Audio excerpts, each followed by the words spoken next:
Hello বন্ধুরা, সবাই কী করছো? এখন বাজে হচ্ছে মোটামুটি 12:30।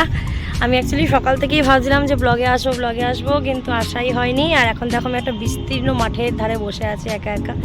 অ্যাকচুয়ালি আজকে আমার সকালে একটা শো আছে, আবার বিকালেও একটা শো আছে। তো এটা সকালের শো। সকালে এখানে বর্ধমান ম্যারেজ হলে একটা প্রোগ্রাম হচ্ছে। যারা বর্ধমানে থাকো তারা চিনবে। এখানে একটা অফিসের একটা প্রোগ্রাম হচ্ছে, সেটা করতে এসেছি। আর মানে আজকে এতটা ঠান্ডা দিয়েছে যে আমি রোদে বসে আছি, মানে এতক্ষণ স্টেজে ছিলাম। দিয়ে স্টেজে যখন ছিলাম তখন স্টেজ করতে করতে খুব গরম লাগছিল। দিয়ে কিছুক্ষণ আবার যেহেতু স্টেজ থেকে নেমে সাইডে গেলাম, তখন আবার হাওয়া দিচ্ছে, তখন আবার ঠান্ডা। যেহেতু এই জায়গাটা পুরোটা ফাঁকা, আর যে বাইপাসের ধারে দেখো পেছন থেকে বাইপাস যাচ্ছে, ওই যে যদি লক্ষ্য করতে পারো ওই দেখো বাইপাস যাচ্ছে। তো সেই জন্য আর কি আবার ঠান্ডা লাগছে। এবার যেহেতু ঠান্ডা লাগছে আবার একটু রোদে এসে বসে পড়েছি চেয়ার নিয়ে আমি এখানে। আর এই দেখো এটা হচ্ছে আমাদের ব্যাক স্টেজ। এই দেখো এটা আমাদের ব্যাক স্টেজ। তোমাদের স্টেজটাও একটু পর দেখাবো যদি সম্ভব হয়। তো চলো, আজকে সারাটা দিন এভাবেই কাটবে। সকালবেলা বেরিয়ে গেছি, মোটামুটি 10:45 বেরিয়ে গেছি ঘর থেকে। রান্নাবান্না আমি কিছু করিনি, আজকে জাস্ট হোটেল থেকে কিনে আনা হয়েছে খাবার দাবার, কারণ সময় পাইনি। কারণ আমি নিজেই উঠেছি ঘুম থেকে 8:30 9:00, তারপরে জাস্ট কফি খেয়ে নিজেকে ফ্রেশ করে মলিকে খেতে দিয়ে তারপরে নিজেকে রেডি হয়ে 9:30 মধ্যে বেরোনোটা ডিফিকাল্ট ছিল আমার কাছে। তো সেই জন্য আর কি রান্নাবান্না সেরকম কিছু করিনি, বাইরে থেকে নিয়ে এসেছি। আর এখান থেকে বাড়ি যেতে 4টে 4:30 দিয়ে বাড়িতে যাবো। বাড়ি থেকে আরেকবার চা খাবো, দিয়ে চা খেয়ে এই জামাটা চেঞ্জ করে আরেকটা নর্মাল জামা পরে ব্যাগ প্যাকিং করে, আবার ব্যাগ তো আমার প্যাকই থাকে, দেখো ব্যাগ তো প্যাকই থাকে। তো প্যাকিং করে বেরিয়ে যাবো, আবার গুছ করাতে শো আছে। তো চলো আবার একটু পরে ফিরে আসছি তোমাদের কাছে। সকালবেলা এখানে টিফিনে খেতে দিয়েছে মটরের কচুরি আর চানা পনির না কী বলে, মটর পনির খেতে দিয়েছে, আর তার সঙ্গে মিষ্টি। আর এছাড়াও ছিল স্ন্যাক্স আর কফি, চিকেন পকোড়া টাইপের, আর তার সাথে কফি। সেগুলো তোমাদের দেখাতে পারিনি, কি আর দেখাবো, প্রত্যেকদিন শোতে এইসবই চলে। তো চলো, পরপর এই সিজনটা যেহেতু একটু পিকনিকের সিজন, বেশিরভাগই তোমার একটু একই রকম ব্লগ বেশিরভাগ যাবে, যে পিকনিকের প্রোগ্রাম। এর আগেরটাও পিকনিকের প্রোগ্রাম গেছে, বা এর পরেরটা জানি না কোনটা যাবে, কোনটা আগে যাবে। যেটাই হোক, আগে পরে পরপর হয়তো 2-3টে পিকনিকের প্রোগ্রামই পাবে। একঘেয়ে লাগতে পারে, বাট তাও সাপোর্ট করে যাও, কারণ অবশ্যই তোমাদের জন্য ভালো কিছু নিয়ে আসবো। তো ব্লগের প্রথমে অনেকটা বকে দিলাম, কারণ বেশি টাইম পাবো না, অল্পই আসবো, সেই জন্য ব্লগটা করছি। যাই হোক, আর অনেক ধন্যবাদ সবাইকে, যে আমার তো 2000 সাবস্ক্রাইবার পূরণ হয়ে গেছে, জানো তোমরা। আর একটু তাড়াতাড়ি করে আমাকে হেল্প করে আরও এগিয়ে যেতে সাহায্য করো। আর অনেকে খুব ভালো কমেন্ট করছো, অনেকে পজিটিভ, অনেকে নেগেটিভ। মানে আমি এমন খুব একটা পপুলার কিছু নই, তা সত্ত্বেও আস্তে আস্তে শুরু হয়ে গেছে। সব মিলিয়েই ভালো কমেন্ট যেমন আছে, মানে 10টা কমেন্টের মধ্যে হয়তো 8টা ভালো কমেন্ট, 2টো বাজে কমেন্ট আসেই মানুষের। প্রত্যেক মানুষের মানসিকতা এক এক রকম হয়, এক একজনের এক এক রকম মানে পয়েন্ট অফ ভিউ হয়।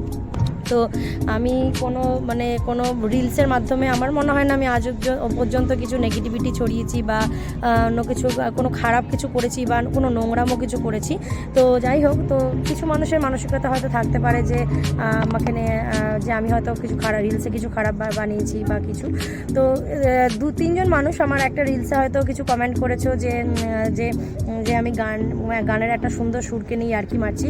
তো প্রথমে বলি যে ওই যে রিলসটা আছে, যে রিলসটা আমি বানিয়েছি, সেই রিলসটা মোটামুটি মানে খুব পপুলার যারা মানে রিলস করে ক্রিয়েটার, তারা কিন্তু ওই রিলসটা করেছে, এবং তাদেরও হয়তো অনেক নেগেটিভ কমেন্ট এসছে, অবশ্যই আমি বলতে পারবো না।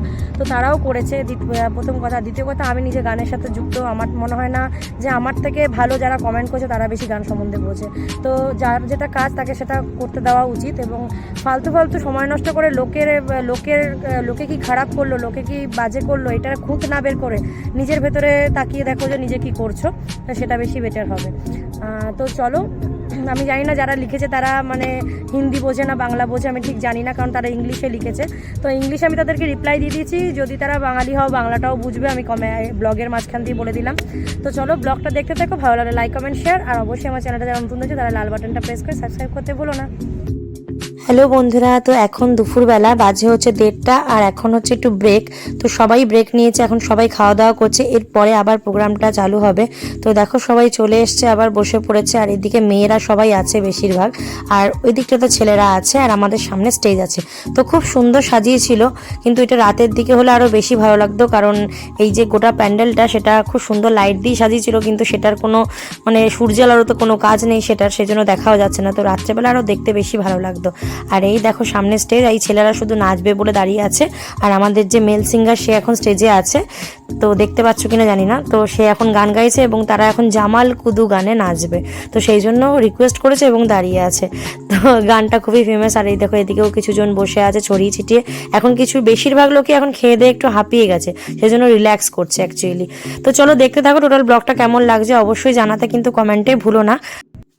তো দেখো বন্ধুরা রিকোয়েস্টের গান শুরু হয়ে গেছে, শুনতে তো পাচ্ছই। আমি অ্যাকচুয়ালি চাইছিলাম তোমরা গানটা পুরোটা পরিষ্কার শোনো, কিন্তু যেহেতু কপিরাইট পড়বে সেজন্য আমি একটু ভেতরে ভেতরে কথা বলছি যাতে গানটা একটু কম বোঝা যায়। তোমরা একটু কান দিয়ে ভালো করে লক্ষ্য করলেই বুঝতে পারবে যে গানটা কি হচ্ছে। তো জানি না যদি কপিরাইট পরে আমি সরিয়ে দেবো। তো চলো এবার হচ্ছে আমাদের লাঞ্চের টাইম, লাঞ্চ করতে বসে গেছি আমরা দুপুরবেলার। তো দেখো প্লেট চলে এসছে সব, আমি সব খাবার দেখালাম না কারণ সম্ভব হচ্ছিল না। আর আমরা এই ম্যানেজমেন্ট সার্ভিস, রিফা ম্যানেজমেন্ট সার্ভিসের অ্যানুয়াল প্রোগ্রামে এসেছিলাম। এরপর বন্ধুরা আমার অনেক দেরি হয়ে গেছিলো, আমার সেকেন্ড প্রোগ্রামের গাড়ির টাইম ছিল হচ্ছে 4:30, কিন্তু আমার ওখান থেকে বেরিয়ে বাড়ি আস্তে আস্তেই 5টা বেজে গেছিলো, তার জন্য আমাকে ট্রেন ধরতে আমাকে বেরোতে হয়েছে। আমি এখন ট্রেন ধরার জন্য বেরিয়ে গেছি। তো আমি এখন সন্ধ্যেবেলায় দেখো স্টেশনে চলে এসেছি, ওয়েট করছি, আর 5 মিনিটের মধ্যে আমার ট্রেন আসবে। তো অ্যাকচুয়ালি ট্রেনের গল্পটা তোমাদের টোটাল ব্লগটাতে বলতে থাকি। আমি অ্যাকচুয়ালি ট্রেন সম্বন্ধে সেরকমভাবে ভালো কিছু জানি না, তো আমি টিকিট কেটে ট্রেনে উঠেছি এবং আমি এসি কোচে উঠে পড়েছি। আর তোমরা হয়তো হাসবে যে আমি এখন টয়লেটের যে জায়গাটা থাকে সেখানে যে দরজাটা থাকে ডোরটা, সেই ডোরের কাছে দাঁড়িয়ে আছি, কারণ টোটালটাই রিজার্ভেশন কামরা, সবাই যে যার জায়গায় বসে আছে। যাই হোক কোনো রকমে 25 মিনিটের ডিস্টেন্স আমি কোনো রকমে কভার করে চলে গেছি। আর এই দেখো গুসকরা শান্তিপুর মহাশ্মশান কালী পুজোর অনুষ্ঠানে এসেছি।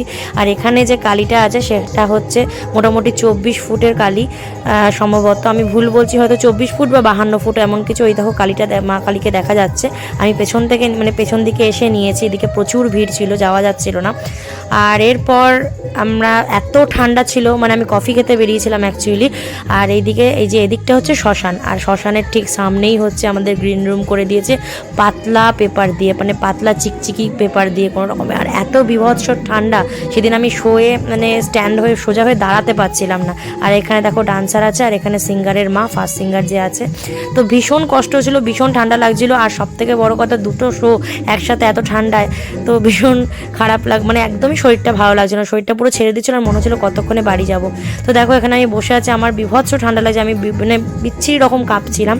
তো চলো টোটাল ব্লগটা তোমাদের কেমন লাগলো। আর এটা হচ্ছে স্বর্ণালী, টাটা করে দিল তোমাদেরকে, পরবর্তী ব্লগে দেখা হচ্ছে। Bye, love you all.